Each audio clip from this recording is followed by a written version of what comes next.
Hello. The reason I've made this short video is because I've been seeing on Facebook and other social media that English speakers living in France or uh, planning to get to France are getting seriously concerned about their ability to speak French, to communicate in French. Because the thing is, France is bringing in big changes to language level requirements for both residency permits and visas. I'll go into detail later. But first of all, see if I can. First of all, let me congratulate you. You've gone through a lot of trouble to get to France, or going through the planning process, and you've had to overcome a lot of problems. And there'll be more, including the language-related ones that I'm going to be discussing on this video. But congratulations. Sorry. Before we start getting serious, let's play a little game. Let's go to your favorite cake shop and you've decided that you want 3 of those lovely opera cakes you can see in the top left-hand corner there. Now, let's assume you speak no French at all. Okay, bonjour and au revoir. But that's not going to be enough, is it? What can you do? How can you communicate? Well, all you can do is point at the cakes and stick up 3 fingers and pay and go out the door, and that's it. Now, that was the most basic level of communication, and it is totally inadequate, as I'm sure you know already. Now, I want to give you an example of someone else's French that's equally inadequate.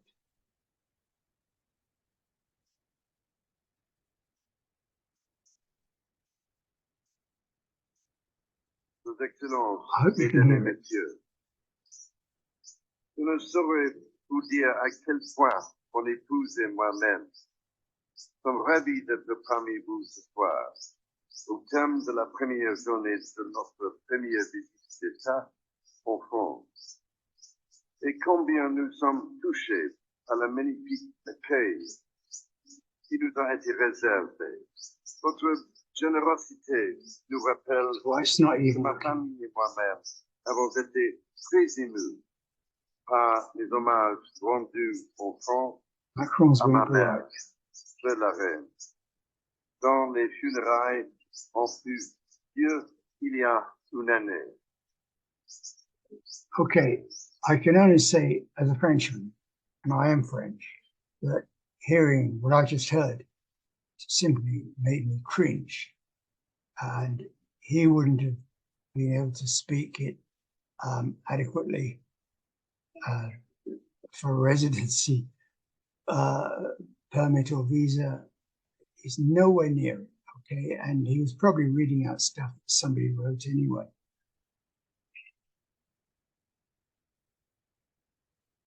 Here we are. Okay, now let's start getting a little bit serious. Okay, let's start having some real problems. Supposing your roof leaks, okay, or your gearbox is playing up. How do you explain this to the roofer who only speaks a little bit of the English, or to the car mechanic who doesn't speak any at all? The fact is, you learn English at school, but you were never encouraged to speak it. So basically, the French that you know in school has been totally inadequate, totally unhelpful. I've moved on to the slides. Here we are.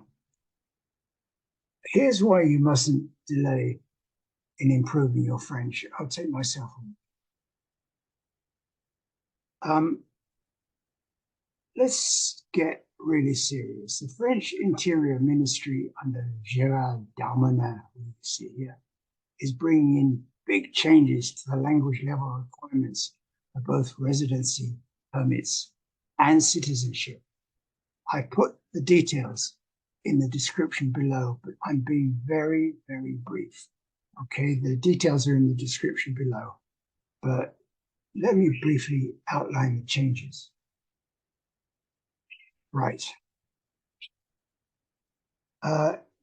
If you want to stay in France for between 90 days and 1 year, you'll need to obtain a thing called a carte de séjour. This word pluriannuel means you can renew it. But so in order to get that, you need to have A2 level French. A2 level is much, much better. Is much, much more advanced, is serious, is far advanced beyond what the gentleman was saying a few minutes ago.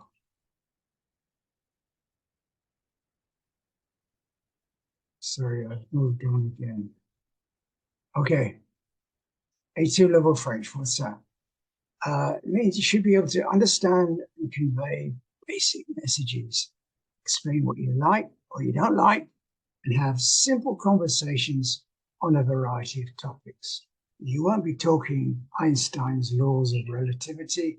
You'll be discussing the price of bananas in Auchan or how the weather's turned nasty, whatever.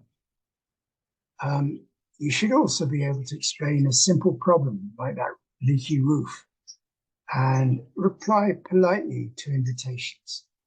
I must stress the word politely. People will be laughing at your attempts to speak French. Ignore it. And we all know how polite the French are, especially in Paris. But above all, don't be embarrassed about making mistakes.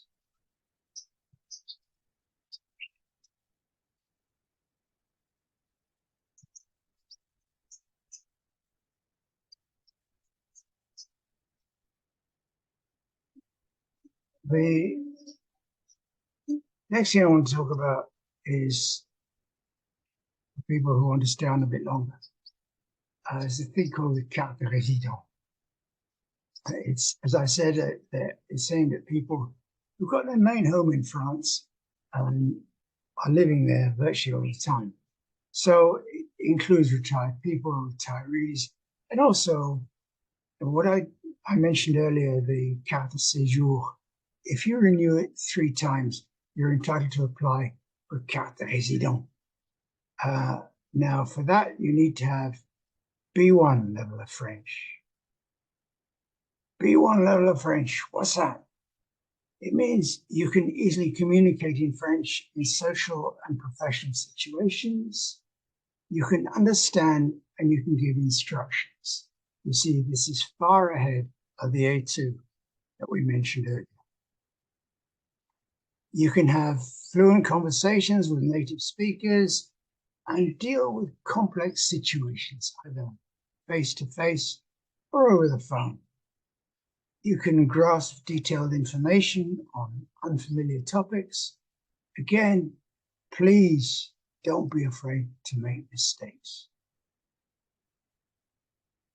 So, what can you do about it? I pointed out the problems. What about the solutions?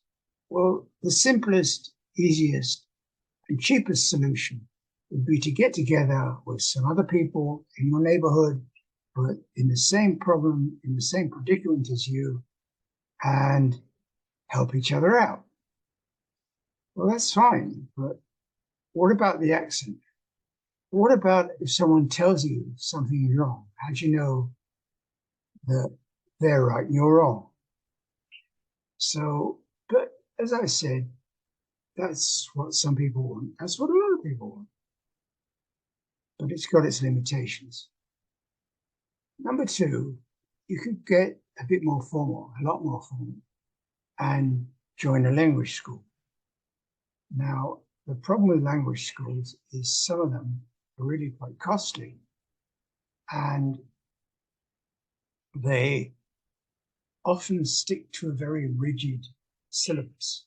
Now, that might not be what you want. Maybe you want to try and integrate your daily experiences with learning French, or improving in French.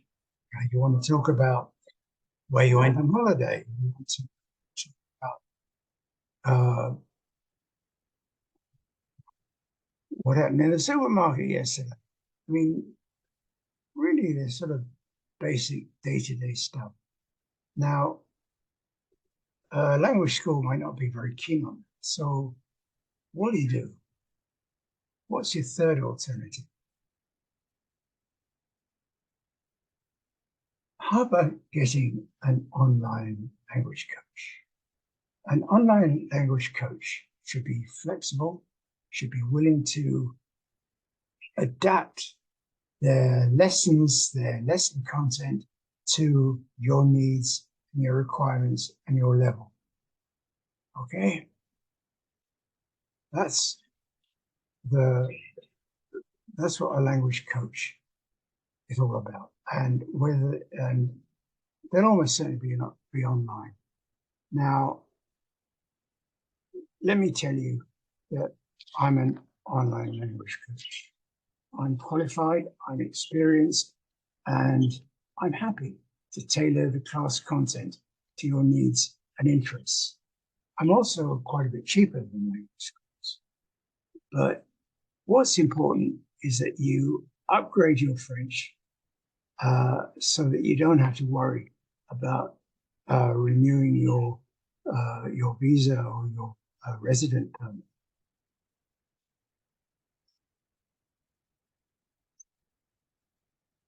Again, please don't struggle getting a visa or resident permit now that these new rules have come in.